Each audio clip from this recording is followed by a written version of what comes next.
What the heck?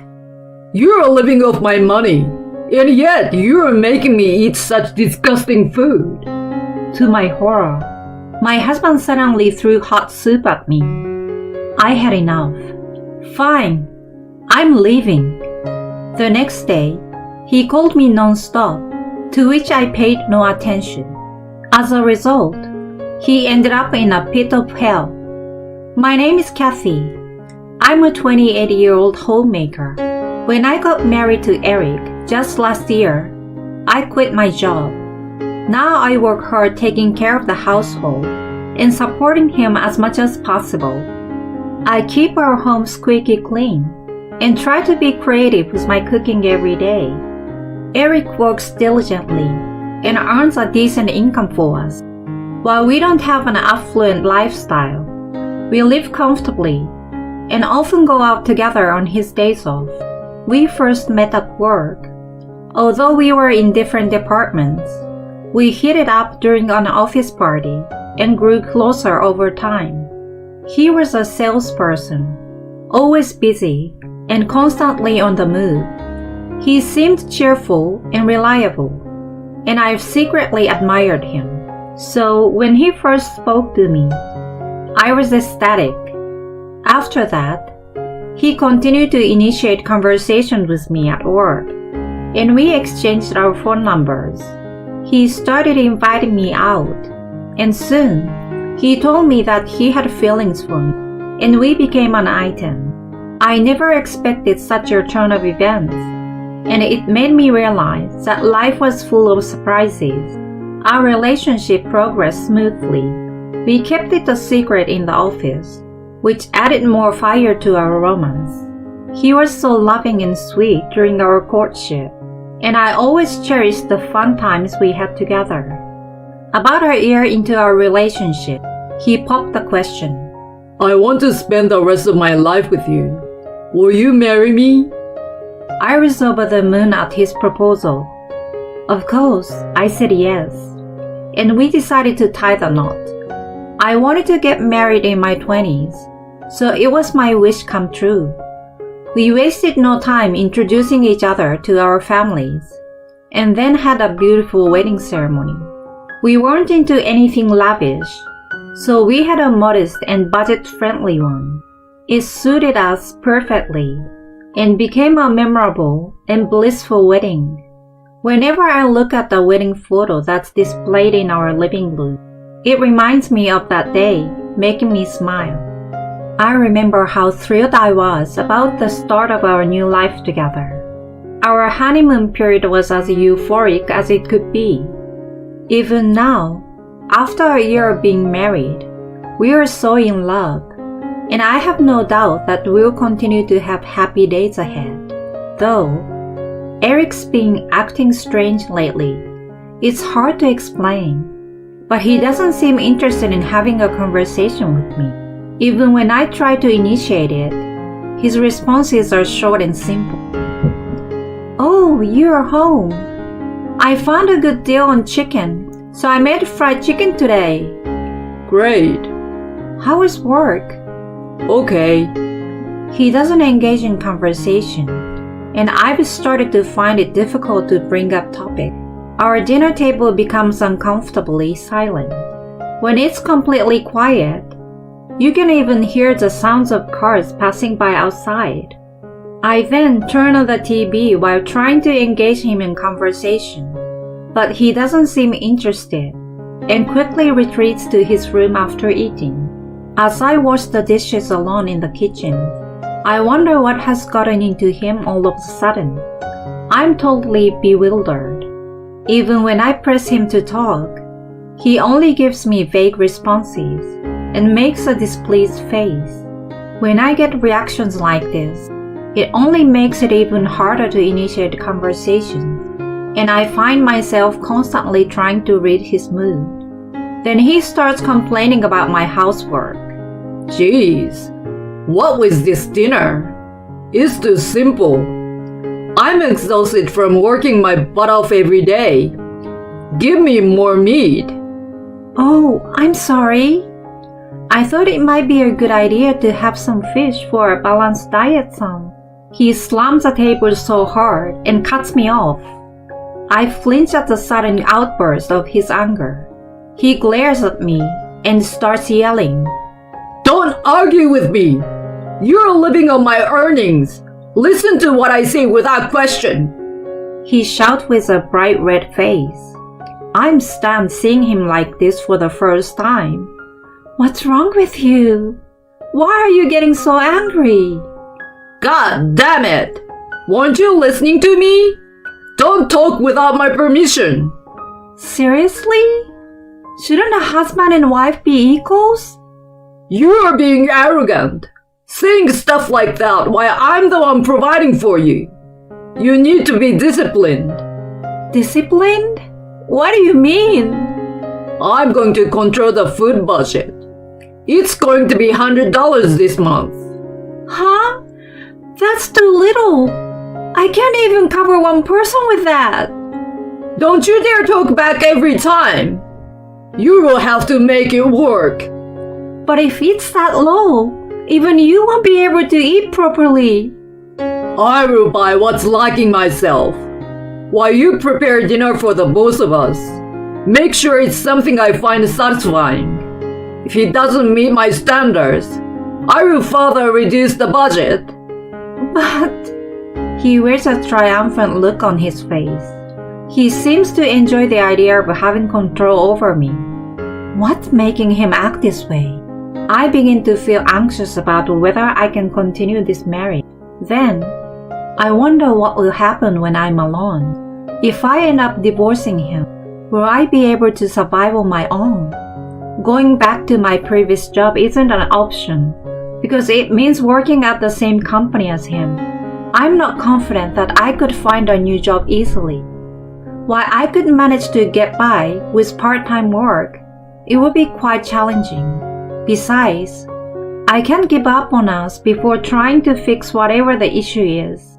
Even though he has been treating me unpleasantly, I can't just fall out of love suddenly after being together for some time. Also, it's only been a year since we got married, so I don't want to consider divorce as an option just yet. However, his attitude hasn't changed after that. He has been as cold and domineering as ever. I take a radical approach, making sure that we can get by on just $100 for groceries. For instance, I use cheap ingredients like pasta and rice to add more volume alongside me, and I often make one-pot dishes to increase the portion size. Thanks to these efforts, I'm managing to cut down our food expenses significantly. Even Eric is surprised to see me working so hard to save. I'm amazed that you're doing quite well. Keep it up. He praises me. I wish he could just increase the budget a bit more. I'm afraid that mentioning it might lead to further reduction, so I remain silent and not provoke him. I've also started taking on a side job online during the daytime. Regardless of what happens in the future, I think it would be good to have the ability to earn money on my own. I search for suitable jobs for me and try a variety of them. Among them, there is one where I write articles for a blog. I've been writing about various genres, and it turns out to be something I'm quite good at. There are many introduction type articles, like money-saving tips and recommended movies and plays. Surprisingly, I've been engrossed in it and thought of starting my own blog. So I opted to set up my own blog, even though it cost me some initial money. I write miscellaneous articles, aiming to provide some useful information to the readers. At first, the number of views were obviously low, and it didn't generate any income. Then, it gradually started to attract more readers, and the ad revenue increased. Even earning just a few dollars from my own blog makes me incredibly happy. I've been writing articles non-stop, and before I knew it, I've written hundreds of them. As the number of articles increases, so does the income. Meanwhile, Eric's been coming home later, and there are more days when he doesn't eat dinner at home. So, the time I normally spend on cooking and cleaning up afterward becomes open, which gives me more time to focus on my blog. Having something I can passionately pursue, along with the confidence from earning my own money, reduces my stress. Despite receiving a minimal food budget, I've been managing to provide proper dinners by adding my own earnings. I'm leading a fulfilling life, but my happiness seems to bother Eric. His attitude toward me is getting worse now. You always have that annoying cheerful smile pasted on your face. Unlike you, I work every day, enjoying unpleasant situations, you know. Being a full-time homemaker, just doing housework and having a leisurely time seems carefree and nice, huh? But do you understand that you can live this way because of my money? He shouts, his face red with anger. I know better than to provoke him when he's being unreasonable. Yes, I do. I know I can't live without you. If you understand, then stop acting in a way that irritates me. Yes, I'm sorry.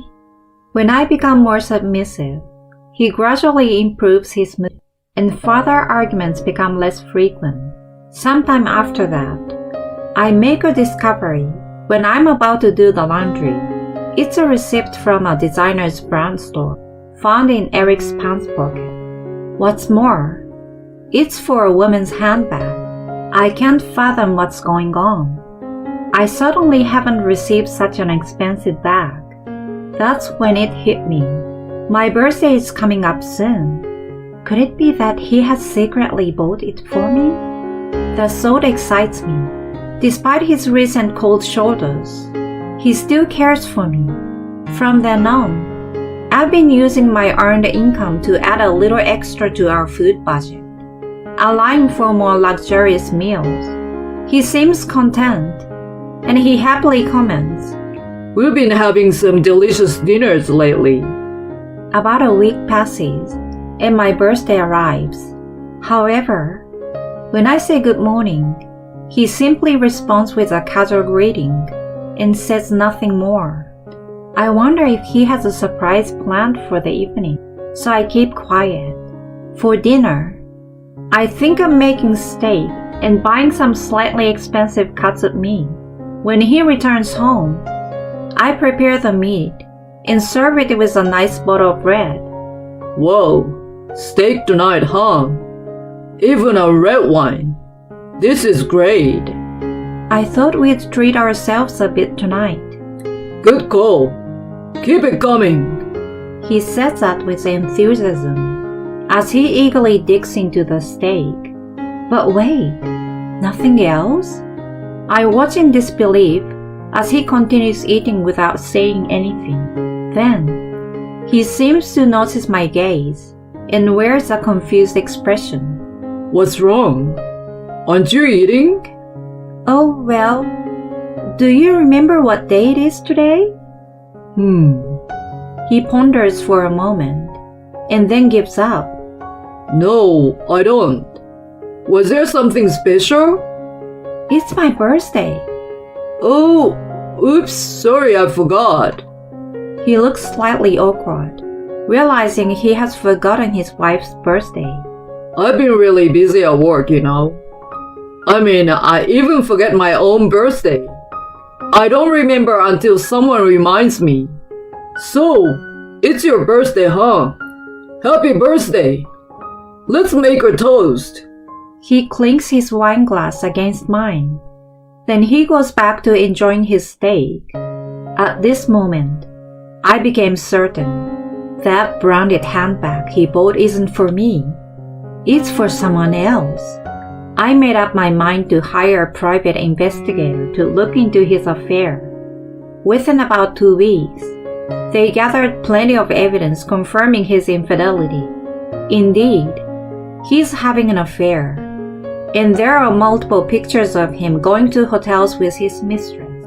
I've anticipated it, but when I actually confirmed the truth, It is truly shocking. Since then, I've been preparing for a divorce from Eric.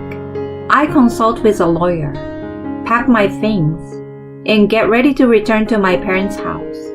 At this point, I don't want to cook decent meals for a cheating husband, so I quickly lower the quality of our meal. Initially, he looks puzzled as he eats those simple meals, but when another frugal dinner follows the next day, his mood worsens further. Hey, haven't our dinners been awful the past few days? You were serving generous stuff like steaks before. There's not enough money. We have to make do with a tight food budget. What did you say? His face turns crimson, clearly not liking my tone. Who do you think you are, giving an attitude to me? Again, are you going to play the authoritarian husband? What you're doing is nothing but mental abuse. There's no respecting that. Don't you dare! Are you insulting me? What the heck? You're living off my money, and yet you're making me eat such disgusting food. To my horror, he suddenly throws soup at me. I thought you'd behave yourself for a while, but you're getting cocky again. I won't give you a single cent for food anymore. He shouts angrily. I have reached my breaking point. Fine, I'm leaving. Yeah, get out! I'd already packed my bags, so I walked out immediately. I get into my car and head to my parents' house. They already knew about my plans to divorce, so they welcomed me with open arms.